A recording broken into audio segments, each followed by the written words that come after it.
بسم اللہ الرحمن الرحیم الحمد للہ رب العالمین.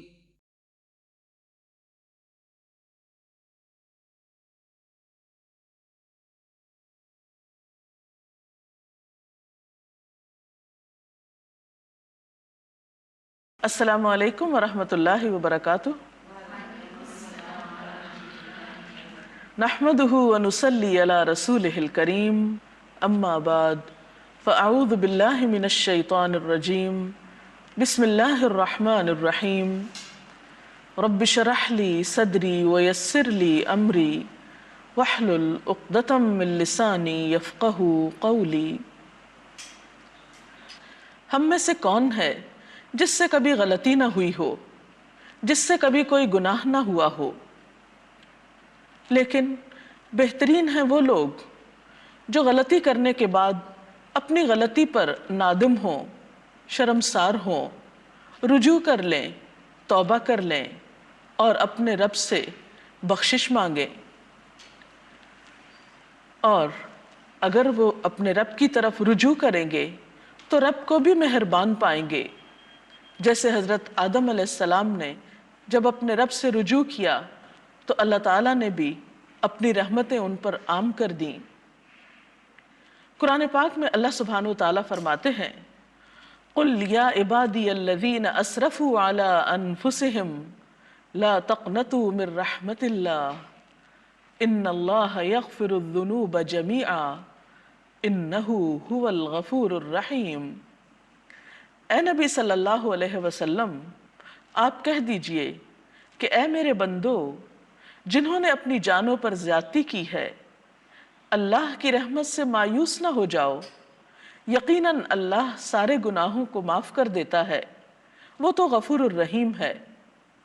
سورۃ الشورى میں بھی اللہ سبحانہ وتعالیٰ فرماتے ہیں وَهُوَ الَّذِي يَقْبَلُ التَّوْبَةَ عَنْ عِبَادِهِ وَيَعْفُو عَنِ السَّيِّئَاتِ وَيَعْلَمُ مَا تَفْعَلُونَ.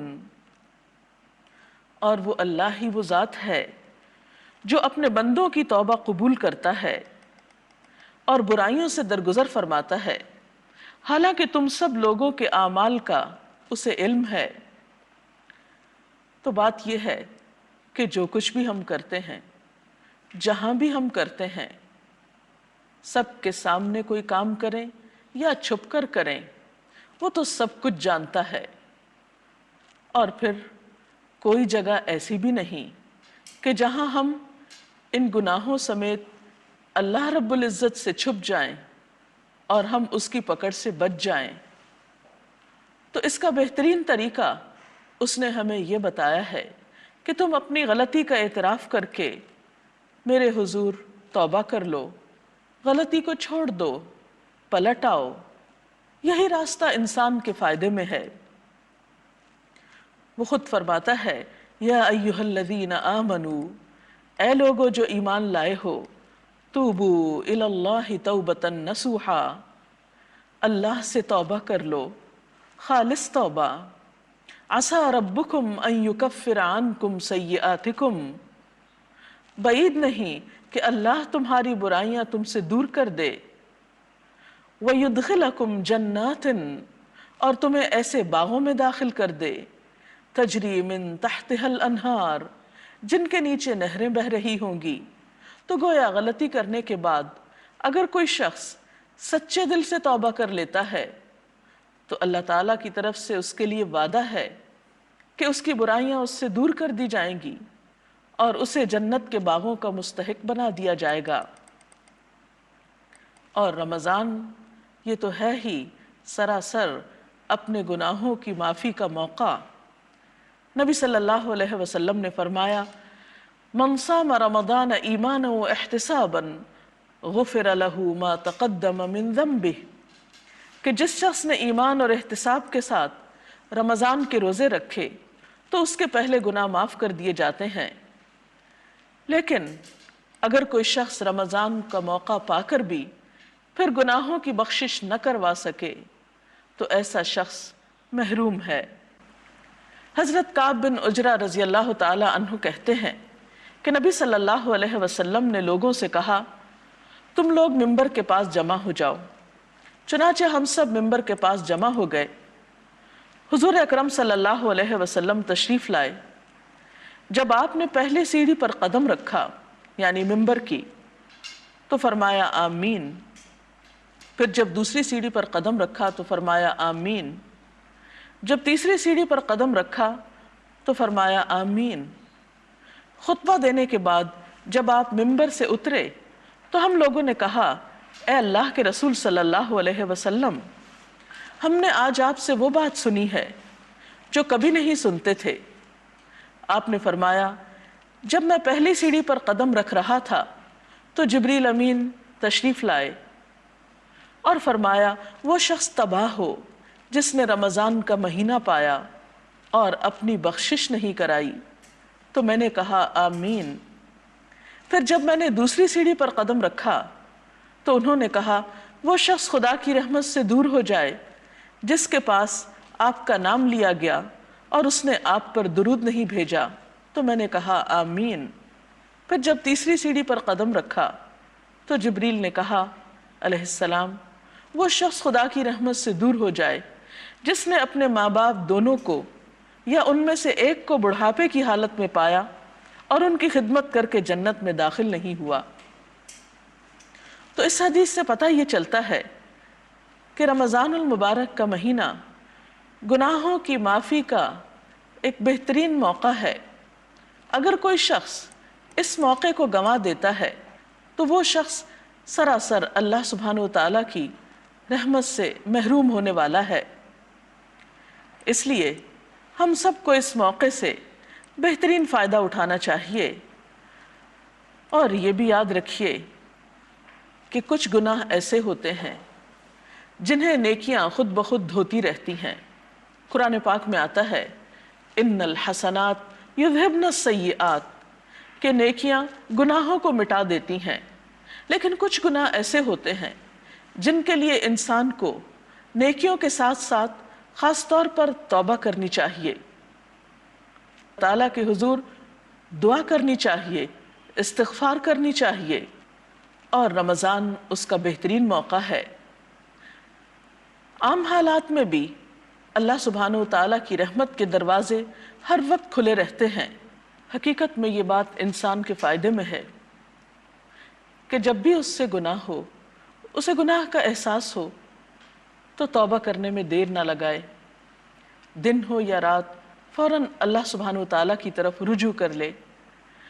حضرت ابو موسیٰ اشعری نبی صلی اللہ علیہ وسلم سے روایت کرتے ہیں کہ آپ صلی اللہ علیہ وسلم نے فرمایا اللہ عز و جل رات کے وقت اپنا ہاتھ پھیلاتا ہے تاکہ دن میں گناہ کرنے والا توبہ کر لے، پھر دن کے وقت اپنا ہاتھ پھیلاتا ہے تاکہ رات میں گناہ کرنے والا توبہ کر لے، حتیٰ کہ سورج مغرب سے طلوع ہو جائے۔ گویا بندوں کی توبہ دن میں بھی قبول ہوتی ہے اور رات میں بھی قبول ہوتی ہے، حتیٰ کہ قیامت آ جائے، کیونکہ قیامت کے آنے پر توبہ قبول نہ ہوگی جب انسان کے سامنے اس کے اعمال آ جائیں گے اور وہ اپنا برا انجام دیکھ لے گا۔ اس وقت پلٹنا کچھ معنی نہیں رکھتا، اس لیے کہ اس وقت تو ہر شخص اپنے گناہوں کو دیکھ کر نادم ہوگا ہی، لیکن وہ وقت تو پھر صرف حسرت و یاس کا وقت ہوگا، ندامت کا وقت ہوگا، توبہ کا وقت نہیں ہوگا۔ ایک اور حدیث میں آتا ہے ان اللہ یقبل توبۃ العبد ما لم یغرغر، اللہ بندے کی توبہ قبول کرتا ہے جب تک کہ اس کا سانس نہیں اکھڑتا۔ توبہ کی شرائط میں سے اہم ترین شرط یہ ہے کہ انسان اپنے گناہ کا اعتراف کرے، کیونکہ اگر کوئی شخص گناہ پر اصرار کرے اور گناہ کو گناہ ہی نہ سمجھے، اپنی غلطی کو غلطی ہی نہ مانے، تو ایسے شخص کے لیے توبہ نہیں۔ حضرت عائشہ رضی اللہ تعالیٰ عنہا کہتی ہیں کہ رسول اللہ صلی اللہ علیہ وسلم نے فرمایا بندہ جب اعتراف گناہ کے ساتھ توبہ کرتا ہے تو اللہ تعالیٰ اس کی توبہ قبول فرماتا ہے۔ پھر اسی طرح آپ صلی اللہ علیہ وسلم جو کہ گناہوں سے پاک تھے، معصوم تھے، لیکن اس کے باوجود دن میں کئی بار توبہ کیا کرتے تھے۔ نبی صلی اللہ علیہ وسلم نے فرمایا، لوگو اللہ کی طرف توبہ کرو اور اس سے بخشش طلب کرو، بے شک میں ایک دن میں 100 مرتبہ توبہ کرتا ہوں۔ اگر اللہ کے رسول صلی اللہ علیہ وسلم کا حال یہ تھا تو پھر ہمارا اپنے بارے میں کیا خیال ہے؟ حضرت عبداللہ بن عمر کہتے ہیں کہ ہم رسول اللہ صلی اللہ علیہ وسلم کی توبہ استغفار گنتے تھے۔ ایک مجلس میں آپ 100 بار کہتے تھے، رب اغفر لی وتب علی انک انت التواب الغفور، اے میرے رب مجھے بخش دے، میری توبہ قبول فرما، تو یقیناً توبہ قبول کرنے والا اور بخشنے والا ہے۔ توبہ نہ صرف یہ کہ انسان کی آخرت کے لیے مفید ہے، بلکہ انسان کی دنیا کے لیے بھی سکون کا سبب ہے۔ ہم دیکھتے ہیں کہ جب انسان سے کوئی گناہ ہوتا ہے، کوئی زیادتی کا کام ہو جاتا ہے، انسان جب اپنے رب کو ناراض کرتا ہے تو یہ نہیں ہو سکتا کہ پھر وہ مطمئن زندگی بسر کر سکے، وہ پرسکون رہ سکے۔ بھلا اپنے محسن کو ناراض کر کے بھی کوئی خوش ہو سکتا ہے؟ ہرگز نہیں۔ ایسے میں پھر کیا کرنا چاہیے؟ فوراً رجوع کرنا چاہیے۔ گناہ سے دل پہ سیاہ نقطہ پڑ جاتا ہے، بندہ اگر توبہ کر لے تو وہ نقطہ دھل جاتا ہے، اور اگر توبہ نہیں کرتا تو وہ سیاہی پھیلنے لگتی ہے، حتیٰ کہ پورا دل سیاہ ہو جاتا ہے۔ استغفار دلوں کا زنگ دھو ڈالتا ہے۔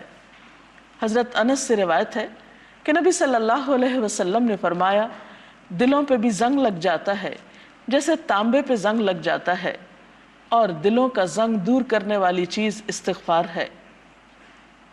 تو چمکتے دل کے لیے، پرسکون دل کے لیے، ڈپریشن کے علاج کے لیے، غموں کے بوجھ سے نجات کے لیے بہترین نسخہ استغفار کرنا ہے، کیونکہ اگر ہم اس بوجھ کو لیے رہیں تو یہ دونوں طرح سے ہماری جسمانی اور روحانی صحت کے لیے بہت نقصان دہ ہے۔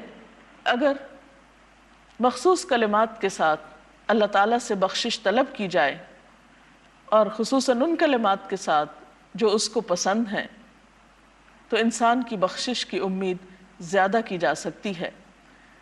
وہ کلمات کون سے ہیں؟ وہ کلمات وہ ہیں جو اللہ کے رسول صلی اللہ علیہ وسلم نے ہمیں سکھائے ہیں۔ ان میں سے چند ایک، مثلاً مختصر ترین کلمہ استغفر اللہ، اللہم اغفر لی، استغفر اللہ ربی من کل ذنب واتوب الیہ۔ پھر اسی طرح سید الاستغفار، اللہم انت ربی لا الہ الا انت خلقتنی وانا عبدک وانا علی عہدک ووعدک ما استطعت اعوذ بک من شر ما صنعت ابوء لک بنعمتک علی وابوء بذنبی فاغفر لی فإنہ لا یغفر الذنوب الا انت۔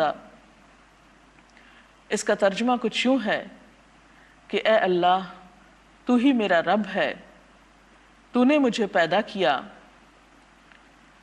تیرے سوا کوئی معبود نہیں، تو نے مجھے پیدا کیا ہے اور میں تیرا بندہ ہوں، میں اپنی استطاعت کے مطابق تجھ سے کیے ہوئے عہد اور وعدے پر قائم ہوں، ان بری چیزوں سے جو میں نے کی ہیں تیری پناہ مانگتا ہوں، مجھ پر تیری جو نعمتیں ہیں میں ان کا اعتراف کرتا ہوں، اپنے گناہ کا اعتراف کرتا ہوں، میری بخشش کر دے، میری مغفرت کر دے کہ تیرے سوا کوئی گناہ معاف نہیں کر سکتا۔ حضرت شداد بن اوس سے روایت ہے کہ آپ صلی اللہ علیہ وسلم نے فرمایا، جو شخص صبح یا شام یہ دعا پڑھے گا، اگر وہ اسی دن میں مر جائے یا رات میں مر جائے تو وہ جنت میں داخل ہوگا۔ یہ کلمات کچھ زیادہ طویل بھی نہیں، تھوڑی سی کوشش سے انہیں زبانی یاد کیا جا سکتا ہے، اور اگر زبانی یاد نہ ہو سکے تو دیکھ کر بھی پڑھ سکتے ہیں۔ لیکن یہ یاد رکھیے کہ محض چند عبارتوں کے دہرانے سے بخشش نہیں ہوتی جب تک ہمارا دل اس میں شریک نہیں ہوتا، ہماری نیت اور ارادہ بخشش کا جب تک نہیں ہوتا۔